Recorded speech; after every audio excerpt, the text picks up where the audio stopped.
How's it going, ladies and gentlemen? Welcome back to an all-new episode of Mogu Mail, and I have to say, I'm still experiencing an existential crisis, which is why I have this blue hair here. But I gotta say that this Hearthstone card that just got released the other day is gonna put a lot of people in a similar existential crisis, because good lord, just look at this card. Let's just take a little peek at this card, and we'll zoom in to make sure that we're not that our reading glasses are not blurry, because I believe that this is probably going to be one of the most meta-relevant cards that we have ever seen, but it's also going to be extremely difficult to foretell what exactly this is going to go into, because this is such a specific card. And let's just go ahead and read the effect in case you guys are not looking at the screen, because this card is mind-boggling to say the least. So it's a 6-mana 6/6 Death Rattle Undead minion, neutral legendary, Bonelord Frostwhisper. Death Rattle for the rest of the game. Your first card each turn costs 0. However, you die in 3 turns. What? What is going on with this expansion where literally it's about killing your own hero versus killing the other hero? We have seen 2 cards now that literally just have die on the card, and I just think that's especially funny. But what exactly is this kind of card gonna go into? And there's a lot of different deck ideas that I've already come up with. I've got 5 standard combos and 5 wild combos that are very possible. But before I get into those, I just want to go ahead and say what I believe this card is going to, what role it's going to fulfill when we eventually do get it. I don't think this card is going to be that meta relevant and standard, and I know I'm gonna bite these words, but here's the reason why I believe this card is going to be a little bit more tricky than people originally theorized. This card is a Death Rattle. And yes, that does mean that you can get it like from random effects, or you might be able to like accidentally summon a random 6-drop, and then you get this card and you're like, oh shit, now I'm gonna die. But the thing is about this particular card, if you're gonna run it in a deck, most likely you're gonna have to do something that automatically kills it. The first thing that comes to mind is Devouring Swarm for Hunter, because it's a 0-mana card that can automatically kill this card, but I don't really know if Hunter's gonna be the go-to class for cheating this much mana, unless we get like something ridiculous with like King Crush, or maybe Sire Denathrius is still meta relevant. And that's something else that's really funny. There are a lot of very basic combos that are available with this card, and I'll go ahead and pull up the Twitter thread real quick before we get into the specific combos. But one thing that is going to be very common with this deck that I feel like a lot of people are going to get sick of very easily is how meta relevant is this card going to be when we combine it with Bran and Sire Denathrius, because now every single class, like we did with unnerfed Kael'thas, we have the potential of just being able to double up Sire Denathrius every single time. So this might open up the conversation on Sire Denathrius potentially getting nerfed in the future. I still don't agree with that until we actually see what is gonna happen with the meta, and if Sire Denathrius is meta ruling. But so far, I still don't want this card to be nerfed. Kind of an unpopular opinion, but I can go into that for another topic for another video. Hashtag Sire Denathrius did nothing wrong. But yeah, this card is, like, first off, you have to kill it, and then you have to have a deck that is ready to go immediately. So there's a lot of pieces that kind of need to fall in the perfect place in order for this to work out. But let's look at some actual combos and see what kind of direction that we're gonna go with. And I'm actually gonna show you guys another tweet that I saw. But this combo is actually super freaking good. And just assume that the Bonelord is in all of these decks. So if you play Bonelord in Shaman and you happen to kill it off, you can play Alatir for 0 mana, then play Rockbiter Weapon to give it 6 attack, and then you can play Criminal Lineup in order to summon 3 copies of you essentially have 4 copies of 6 attack minions with Wind Fury. 48 damage. That's 48 damage right to the face immediately. And I feel like this is the only way in order to make Criminal Lineup into any card that can, into any meta-relevant deck. Like, this is the only way you can put it into a good deck. I just don't see how a card like Criminal Lineup can be good unless you cheat it for 0 mana like rogues do. And that's the only way that I've seen this card played, and man, can it do some disgusting things. So that is just one, like, amazing idea that can be possible with this kind of card. And there's so many possible combos. You're gonna see so many Hysteria, Mark McKay-Z, Ulticon videos. There are going to be so many different videos that are going to showcase this interaction. And kind of like what I was saying here, now you have the Guffless Sire possibility to where you don't need 20 mana in order to do this combo. And something else that you could do, you can literally summon the Jailer. just to have your minions become immune, and if your opponent doesn't have hard removal, then suddenly you do this combo, you heal yourself back up, and you're threatening lethal. So I think that this potential in Druid is especially really cool, but the one thing about Druid is that they don't have real ways of being able to kill the 6/6. So that's kind of where the weaknesses of this card are starting to showcase a little bit, because it's not just about being able to tempo this on turn 6 and then win by turn 9 or turn 10 whenever your opponent kills it. It's about being able to have this setup ready to go, and I believe that the best way that we're going to see this happen is play the Bonelord and then immediately kill it, and then you set up for whatever combo you're trying to do. And I feel like that's going to be insanely easier and wild. But we'll get to that here in a second. Let's go through the other standard combos. And I think that, again, Jailer has a lot of potential, but what I'm looking at specifically with Paladin is the fact that Order in the Court can very consistently find the Bonelord Frostwhisper, but again, how exactly are we able to kill a 6/6 minion on the same turn that we summon it in a deck like Paladin? Paladin doesn't really have ways of being able to kill their own minions effectively. So that is something that's a little bit worrisome, but the synergy that I am really focusing on is if this is good in Jailer Paladin, we play it on turn 6, we just kill it like every other minion, then suddenly we can play Jailer, we can have Alexstrasza, we might even fit Denathrius in this version, but I just wanted to try and make it easier to draw the 10, draw the 9, etc.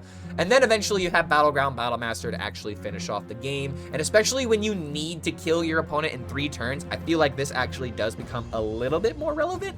And it's my sneaky suspicion that something with Battleground Battlemaster is going to be game-winning. I don't know what. But Wind Fury is a very powerful mechanic, and when you are able to play charge minions for essentially 0 mana and then play something else, cards like this are going to be pretty decent in my eyes. And then you also have, you know, just the immune property, and then if they stick, you get to play this anyway, and you might be able to do something goofy. But I think that Order in the Court might have a way of being able to utilize this only because of how consistent they can draw their cards, but it is very dependent on whether or not Paladin is able to kill the Bonelord with any ease, and I don't think it's going to necessarily do that. Now we have a class that I feel like can utilize this combo a lot easier, and I haven't put in the other cards that you need for it, like for example, Shield Slam.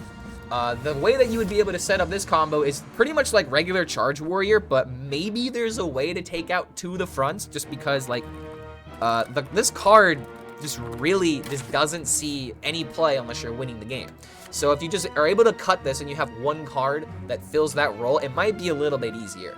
But then there's also the inconsistency of being able to summon a whole bunch of minions at the same time, like being able to summon Galvangar, Double Faceless, as well as a Battleground Battlemaster. Like, that combo sort of goes away, but you might be able to make the deck a little bit better with overall card draw. So with that being said, the combo that I'm looking at is you play the Bonelord, you kill it with the Shield Slam immediately because you're a warrior, you have plenty of armor, but then you have a 0 mana Grom. And if you already have the Sanguine Depths on the field, then you can play 0 mana Grom for essentially, what, 12 attack? Yeah, 12 attack, and then you can play Battleground Battlemaster with it very easily. Again, this does kind of take away, like, the full-on, like, 50-some damage that is possible, but I think that this could potentially be a way to turn this deck into less of an OTK deck and more of just like a burst deck, kind of similar to what Control Warrior used to be back in the day. Just control the board and then kill your opponent with a big combo. But yeah, I think this might be a little bit worse, but this is where my thinking is residing with this 0 mana interaction. Play something with charge, give it Wind Fury, or stick it on the field and give it Wind Fury, because then you're doubling up the damage. And since you only have 3 turns, it makes sense.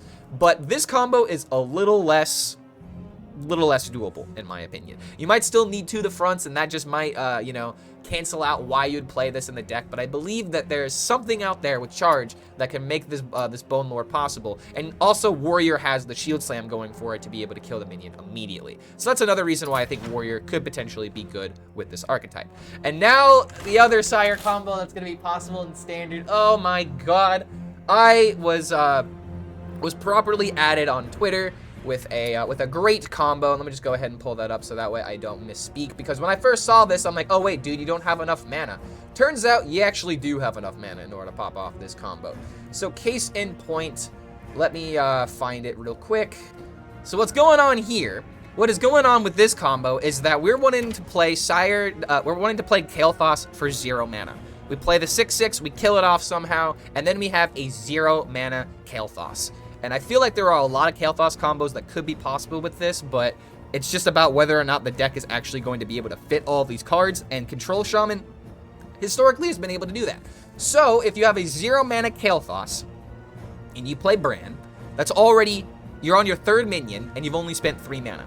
So you can immediately summon Sire Denathrius for 0 mana. Keep in mind, you've only spent 3 mana so far. Then you can play Bonelord Hammerbeak into Brilliant Macaw and essentially get 4 triggers. I think, wait, 4? No, it would be 6 triggers, right? Because you have the double original off of Denathrius Bran. Then you have Bonelord into Macaw. So, well, actually, no, that'd be 5, I think, because Bonelord doesn't double it. Hold on. 2, 2, plus another 1. So that's 5. Okay, so that's 5. Sorry. Trying to think about these interactions because the Bonelord interaction sometimes gets a little bit weird. But that's the whole point of this combo, you know? Like, you kill the minion by turn 6, and by turn 7, you automatically have a way of dealing, like, ridiculous amounts of damage if your Sire Denathrius is even a little bit charged. So let me just count this again to make sure I'm not missing anything. But 0 mana into 3 mana, into 0 mana, into 2 mana, into 3 mana. Yeah, that's 7. And if your opponent immediately kills the 6/6, then you might have a turn 7 lethal possibility. It's just mind-boggling that this is possible. And I feel like we're probably going to see something more like this, like Druid or something like that. But since, you know, Shaman has the Macaws and Bonelord Hammerbeak, I think that Sire Denathrius Shaman, as long as it's able to survive, is going to be insanely powerful. So now that we've looked at the standard combos, what exactly is going on the other side of the meta? Oh my god, it's nothing but like Mecha'thun combos, dude. Like Warlock, I feel like is gonna have a goddamn field day. And I put Kel'Thuzad into here just to make it seem like I had the 6/6. But something that you can do is you can literally give your opponent the 6/6 with Treachery, and you could corrupt it. Not saying you should, but it's actually pretty funny how you could just like easily just kill the minion, and then suddenly your opponent is on a 3-turn clock. And I think there's actually a funnier way to do this in Paladin. In Paladin, if you do something similar, and this is a way more, like this is a goofy combo, this is not gonna be a meta-relevant combo at all, but something that I thought was really funny is what if we were to give our opponent the 6/6 with Silas Darkmoon. Luckily, I can swap their costs with really cheap spells in order to make this happen in 1 turn. And then I give them, you know, the minion, the 6/6. I kill it off, and then suddenly I just go immune for 2 turns. They got 1 turn to try and kill me. And I think that is especially hilarious and wild because your opponent is just going to concede every single time if you have the double timeout ready to go. Because again, they only have 1 turn in order in order to do anything about that, and that is just absolutely hilarious. And the reason why I love Wild Hearthstone, it's not about the meta-relevant decks that, you know, have like 90% win rate against most of the meta. It's about these cool combos that show a goddamn that prove a goddamn point to your opponent, and how Hearthstone can be more fun than it is about winning. But regardless, this is not a meta-relevant combo. The meta-relevant combo that I believe it's just gonna be Mecha'thun. It's just gonna be Mecha'thun. It's so freaking easy in order to get this value that I just believe that Mecha'thun Warlock is going to dominate again, because now this is the only mana cheat card that you need. You can just focus on destroying your deck, drawing the only cards that matter, and as long as you have a way of killing off your Kel'Thuzad, and let's be honest, this is Warlock, we literally have 1 mana cards that do that for free. Well, okay, not free, but you get my point. We can essentially kill this card without any hesitation or any drawbacks. And then suddenly, all you have to do is just play freaking Hemet Jungle Hunter, draw the Mecha'thun and a Cataclysm, and then you just Mecha'thun Cataclysm in the exact same turn. In fact, you could even play Hemet Jungle Hunter with nothing more than 3 mana cards, with nothing more than just 3 mana cards, and these exact cards here, except this being the Bonelord, obviously. And you can, in the same turn, after you kill the Bonelord, play Hemet, destroy your deck, I'm sorry, going too fast here. So you can play the Bonelord, kill it off, play the 0 mana Mecha'thun, then play Hemet, and then play Cataclysm. Yeah, busted, right? That should automatically like be the easiest way in order to break this. I just think that there might be something else that is possible, but this is going to be the meta-relevant deck in Wild, because why wouldn't it? Mecha'thun Warlock is already extremely powerful, and now it has an even easier way to be able to pop off its combo, and that is insane to me. That is absolutely insane to me. And even like things like, you know, Druid, I just went ahead and just put in as many big minions as possible. You have like Aviana Kun combos possible. So there's like a million different things that you can do in Druid that I didn't even want to think about what the best case scenario would be, because you've got Guff, man. We got 20 mana and all of these cards that can do an insane amount of things, and then you literally make it to where you can start cheating the game as well. I think that there is something possible here, but I am not going to be the one to figure that out. Bone Druid is probably going to be a thing, but I believe that Bone Warlock is going to be the biggest obstacle for a lot of wild players to be able to get over that hump and then not just run into Warlock all the time. But there is one more combo that I want to show you guys, and I'm actually really interested in trying to make this work, although I don't know how consistent it's going to be. It's essentially just regular Uther Beardo Paladin. However, something that is really funny with this deck is that you can play the Uther and then do the Beardo combo all in one turn. Best case scenario. This is a very stupid combo, and I wouldn't recommend anybody trying this if they're trying to actually break Exodia Paladin in Wild. But here's essentially how the combo works. You kill off the Bonelord, and I think you need 10 mana in order to make this possible. So you play the 0 mana Uther like it's nothing. Easy peasy, right? 0 mana Uther, and then you have 3 mana Beardo, and you have 8 mana in Hero Powers in order to activate. So all you really need is a couple of coins, and maybe like one more, 2 coins and a Righteous Cause, or a 1 mana spell, in order to give you enough mana in order to play the Uther in one turn, then do the Beardo combo all at once. And I don't really think there's that many ways of being able to do that in current Hearthstone without like ridiculous mana cheats off of Emperor Thorson or something like that. But I think that this is going to be maybe the first wild combo that I try, because being able to get this highlight clip is going to be hilarious, and I love Exodia Paladin more than anything. So how exactly to wrap up this video? What do I believe is going to happen with this new Bonelord guy? Is he going to be meta relevant? Is he going to be good? Like I said at the beginning of the video, I think that he's going to be kind of mediocre. I think he's going to fit in a couple of decks utterly perfectly. People are going to want him nerfed, just like with Sire Denathrius, how it fit perfectly in Druid and Shaman.